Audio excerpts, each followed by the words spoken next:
یہ 2-2 گھنٹے مجھ سے بات کرتا تھا اور میں ایسے بیٹھ کے سنتا رہتا تھا. بولنے والا کب سنتا ہے کسی کی بات، لیکن یہ ان پڑھ بالکل ڈسلیکسیا کا مریض تھا، حروف کی پہچان نہیں تھی اس، تو اس لیے نہ یہ پڑھا، نہ دین کا کچھ پڑھا، نہ دنیا کا کچھ پڑھا. لیکن اللہ نے اس کو عقل، فہم اور اپنی محبت ایسی دی تھی کہ ہمیں محسوس ہوتا تھا کہ اس کے اندر اس محبت کی آگ ہے. اور اپنی ماں سے کہتا، ماں دعا کرنا میں مر جاؤں، میں اللہ سے ملنا چاہتا ہوں، میں اس گندی دنیا سے تنگ آ گیا ہوں. 30 سال کی عمر میں اس نے یہ کہنا شروع، میں جانا چاہتا ہوں. اگر اللہ مجھے کہے کہ تو نے رہنا ہے یا جانا ہے، 1 سیکنڈ میں کہوں گا مجھے تیرے پاس آنا ہے، مجھے تیری ملاقات کا شوق. اور مجھ سے پوچھتا، بابا آگے اللہ ملے گا مجھے؟ میں نے اس سے بڑی باتیں کرنی ہیں، مجھ سے ملے گا؟ میں نے کہا انشاءاللہ آج تم ملو گے اپنے اللہ سے، ضرور ملو گے. تیری تڑپ، تیری تمنا رہتی تھی میں اللہ سے ملوں. میں نے اپنی زندگی میں صرف ایک آدمی دیکھا ہے، یہ بچہ جس کے احساسات میں اللہ کی محبت تھی. احساسات جیسے ہمارے درد ہمارے احساس میں جب شامل ہوتا ہے پھر ہم ہائے ہائے کرتے ہیں، اور جب تک شامل نہیں ہوتا تو ہم چلتے رہتے ہیں. اس بچے کو اللہ نے اپنی قدرت سے یہ تعلق اور محبت عطا فرمائی تھی. اور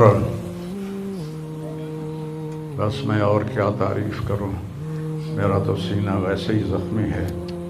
یہ بہت عالی شان بچہ اللہ نے مجھے دیا تھا. میں اللہ کی تقدیر پہ راضی، اس نے اسی کا تھا، اس نے لے لیا. بھائیو، موت سے پہلے مرنے کی تیاری کر لو، آپس کی لڑائیاں چھوڑ دو، آپس کے جھگڑے چھوڑ دو، آپس کی نفرتیں چھوڑ دو. مرنے والے سے پوچھو کہ نفرت کا کیا فائدہ ہے، جھگڑوں کا کیا فائدہ ہے. معاف کرنا سیکھو، معافی مانگنا سیکھو، معاف کرنا سیکھو، معافی مانگنا سیکھو.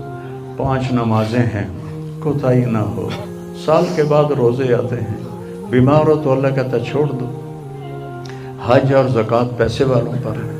تو ٹوٹل ایمان کے بعد 2 باتیں ہیں، ایک نماز ہے اور ایک روزہ ہے. اور اس کے بعد ایک حدیث میں سنا کر ہم جنازہ پڑھتے ہیں. میرے نبی نے فرمایا 4 باتیں سیکھ لو مجھ سے. 4، اب 5ویں بھی نہیں، 5ویں نہیں، 4 انگوٹھا کر کے کہ 4 باتیں مجھ سے سیکھ لو تو پھر دنیا بھی تمہاری ہے، آخرت بھی تمہاری. صدق و حدیث، ہمیشہ سچ بولنا، ہمیشہ سچ بولنا. آج نیت کرتے ہو؟